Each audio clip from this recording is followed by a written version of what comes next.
Koyaklah pula penampal itu, yaitu kain yang baru mengoyak apa ini? Mengoyak yang lebih lama. Kok beda?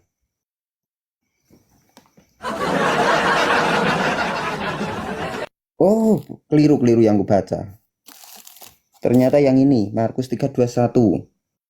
Setelah kedengaran kabar itu kepada kaum keluarganya Yesus, keluarlah mereka itu hendak mengambil Yesus. Mereka itu hendak menegahkan dia karena kata orang ia gila. Loh, di Matius tadi yang berkata gila akan dihadapkan ke api neraka. Lah ini keluarganya loh. Ini keluarganya yang mengatakan. Gimana ini Bang? Masa keluarga Tuhan masuk ke neraka? Dia dapat prioritas VIP lah, langsung masuk surga. Ini Bible ya Bang?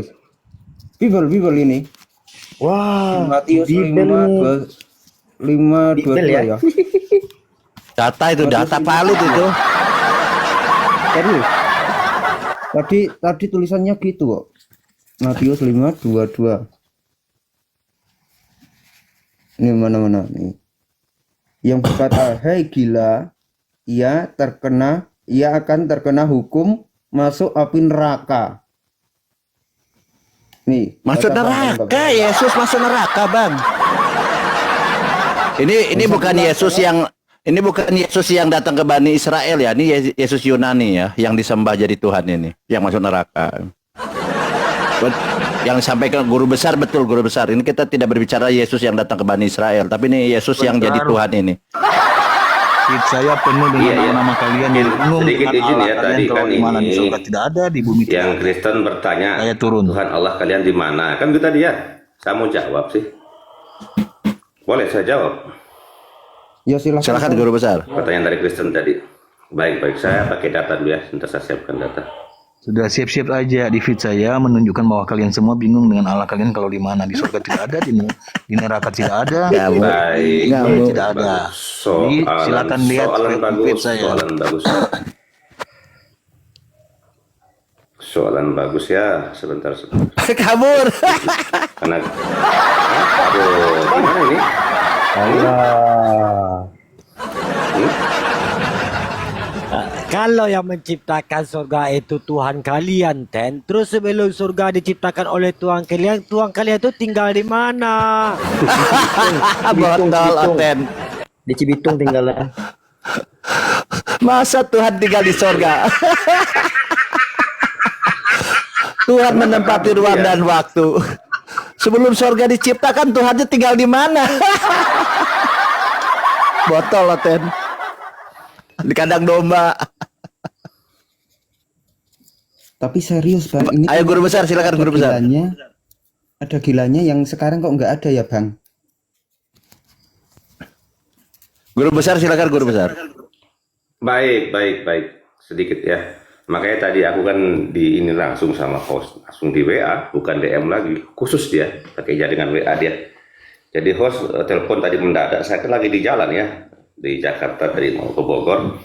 Di telepon saya, guru besar coba dulu ke Komal, ini lagi berantem antara Kristen sama Islam terkait Yesus di neraka, kan begitu ya. Makanya sudah jelaskan tadi. Cuman sedikit aku tadi itu kan dia tanya Allah kalian di mana. Jadi sebenarnya begini ya, kalau ada Kristen bertanya seperti itu, sebenarnya kan kita sudah tahu jawabannya, ya kan? Bahwa Allah itu tidak bertempat, ya kan? Jadi diterangkan juga di Al-Quran di surat Al-Baqarah, ya kan? Dikatakan di situ wa iza sa'alaka ibadi anni fa inni qarib, ya kan? Jika hamba-hambaku bertanya kepadamu, ya kan ya Muhammad maksudnya, tentang aku, maka sesungguhnya aku dekat. Jadi penyampaian di Al-Quran cuma mengatakan Allah itu dekat dengan kita, tidak ada tempat, ya kan? Memang dikatakan bersemayam di atas ars, tapi bukan berarti dia kayak pemikiran kita, dia duduk bisa, tidak. Karena Allah itu maha besar, dia kan meliputi segala sesuatu. Jadi jelas ya, dalam Islam itu Allah itu tidak bertempat, tetapi Allah itu dekat dengan kita. Bahkan di Al-Quran diterangkan, di yang lain dikatakan jelas kan, walaqad khalaqnal insana wa na'lamu ma tuwaswisu bihi nafsuh wa nahnu aqrabu ilaihi min hablil warid. Sungguh telah kami menciptakan manusia itu, kata Allah, dan kami tahu apa yang ada dalam isi hati manusia tersebut, dan kami lebih dekat daripada urat leher kalian. Jadi makna dari kata Al-Quran ini mengatakan bahwa Allah itu dekat dengan kita, dan Allah tahu segala apa yang kita lakukan, bahkan meliputi hal-hal yang sangat halus sekali.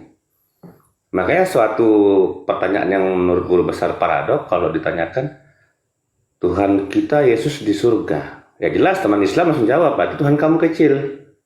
Di surga, berarti lebih besar surga. Kalau Islam jelas, Allahu Akbar, Allah itu maha besar, berarti nggak ada yang menandingi kebesarannya.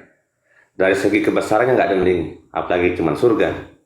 Ars aja yang dipikul oleh malaikat yang besar-besar itu nggak ada apa-apanya. Ya kan, Allah itu maha besar. Jadi tidak mungkinlah Allah itu maha besar dalam tempat. Berarti surganya lebih besar pada Allah. Nah, itu kalau teman Kristen bertanya itu paradok namanya. Ya kan, pertanyaan-pertanyaan yang tidak masuk di akal. Dan diterangkan di Al-Quran. Bahkan Nabi Musa pun ingin melihat keagungan Allah, ya kan. Allah berkata, ya Musa, kamu tidak akan bisa melihat aku. Ya kan, jika gunung itu masih di tempatnya, ya kan, berarti kau bisa melihat aku. Jadi Allah menampakkan keagungannya ke dalam gunung itu, meledak gunung itu pindah, pingsanlah Musa. Teman Kristen kan paham tentang Musa. Sama, di Bible dikatakan Musa itu berbicara langsung dengan Tuhan, Allah, atau YHWH ya. Di Islam dia dikatakan begitu. Wa anastartuka fastami lima yuha. Ya Musa, kata Allah, aku telah memilihmu sebagai rasul. Maka dengarkan apa yang diwahyukan. Kan begitu. Jadi Allah dengan Musa itu berbicara langsung. Bagaimana caranya? Perantaranya seperti apa? Ya hanya Allah yang tahu dengan Musa pada saat itu. Karena Allah itu kan memiliki banyak hijab ya. Sedangkan baginda Nabi Muhammad Mi'raj aja cuma satu hijab aja dilepas. Ya kan? Jadi itu teman-teman Kristen ya, kalau naik ya boleh Anda naik, ya jangan kabur. Baru kita menjelaskan sudah kabur. Ya kan? Itu secara konteks akidah Islam. Makanya aku tergaris bawahi tadi itu, Yesus yang diutus kepada Bani Israel tidak di neraka. Dia masih di langit kedua. Sesuai dengan pernyataan tadi Uranus di langit, berarti sejalan. Dia masih di langit. Cuman kalau dalam Islam, ya kan, Kristen mengatakan di samping kanan, samping kiri. Kalau dalam Islam istilahnya kan di sisinya, di sisi Allah. Maksudnya diberikan tempat di sisi yang layak, ya kan? Macam Nabi Musa diberikan di tempat langit kedua, ya kan? Nabi ini apa semua dan sebagainya. Jadi belum ada yang masuk dan tinggal di surga, begitu. Tetapi baginda pernah masuk dalam surga, tapi tidak tinggal, sekedar masuk. Keluar lagi waktu Mi'raj. Diterangkan di Al-Quran, ya kan? Bahkan di samping Sidratul Muntaha itu adalah surga ma'wa namanya. Ya kan? Jadi di Sidratul Muntaha itu di sampingnya surga ada surga namanya surga ma'wa. Jadi Nabi itu pernah masuk ke surga. Apakah setelah orang di surga itu masuk kita anggap dia Tuhan? Tidak juga. Tidak bisa, karena kita juga akan masuk surga. Berarti kita Tuhan semua dong nanti di surga. Iya kan? Jadi pemahaman akidah Islam ini, Kristen ini memang susah memahami. Susah memahami, karena mereka sudah terlanjur mengalami doktrin. Ya kan? Contoh, dia mengatakan, tetap Alkitab mengatakan surga. Oke, very clear, kita ikuti. Tetapi di saat kita membacakan satu ayat misalnya sekarang, Yesus berkata, inilah hidup yang kekal itu, yang mengenal engkau satu-satunya Allah yang benar, dan mengenal Yesus Kristus yang telah engkau utus. Di situ mereka akan berubah makna ayat itu. Pasti. Iya kan? Kalau kita memang bertarung secara harfiah, nah itu kan jelas Yesus berkata, berarti Yesus bukan Allah. Ya kan? Yang selamat itu yang mengenal Allah yang benar, yaitu Allahnya Yesus. Dan mengenal Yesus sebagai utusan. Sama kita juga di umat Nabi Muhammad. Kita harus mengakui bahwa baginda Nabi Muhammad adalah utusan Allah. Dan Allah adalah Tuhannya Nabi Muhammad dan Tuhan kita semua. Makanya tidak bisa berkata, ya kan, di Al-Quran, ya kan, wa qala al-masihu ya bani Israil la'budullahu rabbi wa rabbakum innahu may yusyrik billah faqad haramallahu alaihil jannah wa ma'wahun nar wa ma lizalimina min ansar. Al-Maidah ayat 72. Sedangkan Al-Masih sendiri mengatakan kepada Bani Israel, ya kan, Sembahlah Allah Tuhanku dan Tuhan kalian. Kamu sama-sama kita menuhankan Allah. Itu maksud Nabi Isa. Di Bible juga dikatakan begitu.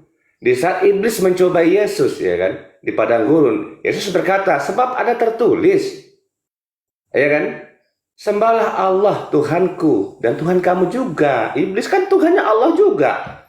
Sama kita di Islam. Iblis, setan, jin itu Allah yang menciptakan, dan itulah Tuhannya. Tapi mereka ingkar. Mereka dikatakan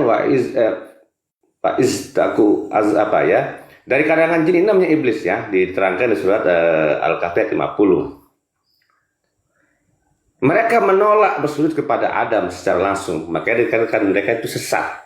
Iblis itu sesat. Sujud di sini berarti bukan sujud menyembah, maksudnya penghormatan. Ya kan? Mereka juga harus menyembah Allah, tapi mereka ingkar. Makanya tempatnya di neraka. Siapa itu di neraka tempatnya menjadi bahan bakar? Orang-orang yang mendustakan Al-Quran, termasuk manusia di situ, termasuk jin. Jadi bahan bakar neraka. Diterangkan di Al-Quran, ya kan? Seperti itu. Kan banyak Kristen bertanya, siapa sih yang jadi bahan bakar neraka? Ya diterangkan di Al-Quran. Ya kan?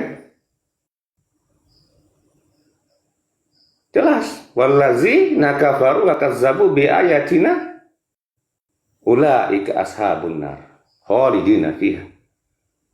Adapun orang-orang kafir yang mendustakan ayat kami, mereka akan masuk neraka dan kekal dalamnya. Selesai. Jadi orang-orang kafir ini pasti mendustakan Al-Quran. Tidak mungkin dia percaya kepada Al-Quran. Pasti dia mendustakan Al-Quran, orang kafir. Mengolok-olok Al-Quran. Ya, saya tidak membela teman Islam di sini, tidak. Tapi teman Islam di sini kalau berdebat memang pakai data. Aku juga selaku guru besar biasanya itu juga heran kok bisa ada data itu lengkap. Sebagai contoh di sini data besar, ya kan? Dia bernarasi tapi dia menggunakan data. Kita tidak bisa mengatakan menghujat, kan begitu. Jadi itu mungkin ya teman-teman Kristen, saya tidak panjang lebar, tapi ini penting juga, namanya dalam debat ini harus ada juga yang mukadimah yang sifatnya Islamiyah. Waalaikumsalam. Assalamualaikum warahmatullahi wabarakatuh. Lanjut. Allah, baru mengingatkan. Lah, kok turun lagi bang Panada? Naik lagi bang Panada. Ya Pak Pendeta, itulah tadi serangkaian penjelasan dari guru besar. Ya mungkin Pak Pendeta masih monitor? Ya, baik. Luar biasa ya penjelasannya ya. Ini Komal ini memang tepat lagi ya. Ini memang Komal yang nggak ada tandingannya ya. Ini memang Komal teredukasi ya. Malahan banyak pengetahuan yang kita dapat daripada Komal ini ya. Sesuai dengan keimanan Islam Islam dan agama yang betul, yaitu Kristen ya. Kalau Islam agama yang benar, yang tepat sekali, yang diterima akal logik. Kalau Kristen betul dia ya. Jadi memang mengedukasi benar ya Komal ini ya. Jadi inna dinna indallahil Islam itu ya. Jadi kalian Kristen berfikirlah dengan waras ya apa disampaikan oleh guru besar tadi itu. Ini guru besar yang amat besar sekali ya. Ini penyampaiannya agak datang dengan data-data yang valid gitu ya, sesuai dengan yang terjadi. Jadi aku mengajak kepada teman-teman Kristen ya, kalian mencatatlah ya apa yang kita sampaikan. Sebab ini Komal edukasi, dan aku menyuruh juga kepada teman-teman ya. Ini Komal ini bukan hanya disiarkan live di TikTok ya. Kita juga sedang menyiarkan live juga di Pacitan ya, Pacitan City dan negara-negara belahan yang ada di muka bumi ya. Dan aku ingin mengajak kepada teman-teman di follow ya teman-teman di atas, dan di subscribe ada channel YouTube yang kita siarkan live juga di YouTube kayaknya ya, ataupun tidak aku nggak tahu ya. Ini yang aku dapatkan info disiarkan di live di YouTube juga di Batam Official ya. Di typing di YouTube di Batam Official, benar ya Bang Hosnya, Batam Official. Pergi ke YouTube nanti di situ di subscribe ataupun di follow gitu ya, supaya kita bisa menyiarkan kita punya pembelajaran ataupun apa yang disampaikan di sini sampai kepada seluruh belahan di muka bumi gitu ya. Nah itu jadi penting untuk kita menyebarkan apa yang kita sampaikan, supaya ilmu kita ataupun pengetahuan yang kita sampaikan di sini tidak hanya di sini, dan orang-orang di luar sana tu bisa menonton gitu ya apa yang kita sampaikan. Sebab di sini kita menampilkan data-data yang valid gitu ya, sesuai dengan yang tertulis. Kan? Dia ulang lagi ya, itu ada di YouTube di channelnya Batam Official, di typing di sana, di typing di bawah dulu ya. Siapa moderatornya, di typing Batam Official, nanti di subscribe di sana. Mungkin gitu ya. Jadi ingin kulanjutkan sedikit, tadi mungkin abang tadi udah kabur juga deh ya.